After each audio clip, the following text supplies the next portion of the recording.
Yeah. So in the context of storage, we need to sort of identify the risk profile of lithium batteries before we can start to mitigate it. So we have to understand that they are self-igniting, they are rapidly evolving.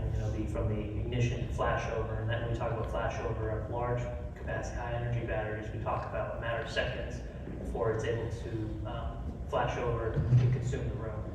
We see that a lot in micromobility as well. The time from ignition to flashover is under 30 seconds. And that's talking about the other risk is also the ability for flame spread from projectiles, which can incapacitate, toxicity of the smoke, the flammability of the gas. It's a difficult fire to contain. And I'm not trying to scare everybody in the room, but there's some engineering that goes into the ability to contain it, and it's not just historical firefighting procedures, and it's not just a historical conceptual understanding of fireproof materials. So when we talk about storage, we have to really think specifically and engineering minded towards lithium batteries and the profile of safety that's required. At the dealer level, maybe the batteries are in lower quantities. I think a really good barrier or a really good entry-level safety product is the fire blankets. Something like we manufacture, fire blankets that can be used to cover pallets, cover individual batteries, something that may be charging on a shelf. I think fire blankets are incredibly effective, especially in older buildings, maybe buildings that don't have adequate fire suppression through sprinklers, and they're relatively affordable.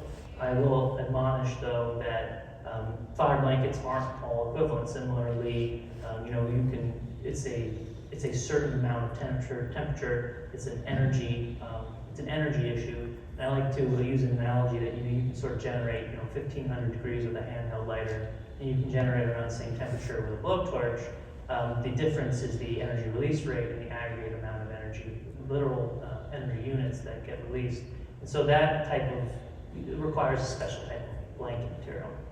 And then, thinking about storage, there's maybe some fireproof sleeves that you can consider as you get into larger quantities, or maybe if you're maybe in a manufacturing setting, battery cabinets. And I do specify that to be battery cabinets. One of the things that we've seen in the industry, and in fire service is particularly sensitive of, is the fact that flammable liquid cabinets, historically steel just enclosures, have been purchased and used for the storage and accumulation of batteries. And that's a well-intended thing that's introduced more risk than it's mitigated. And what we're dealing with with a flammable liquid cabinet is something that's designed to keep an external fire from consuming the inside contents. And when in reality, it's the inverse. So you're trying to keep an internal fire from becoming an external fire, and you have the ability for negative spaces to collect all this flammable gas. You have something that's not meant for venting. So flammable liquid cabinets can be quite devastating in terms of creating explosion events. So we talk about engineered battery storage, and it can be battery cabinets with suppression, battery cabinets with proper ventilation, temperature management at the larger end.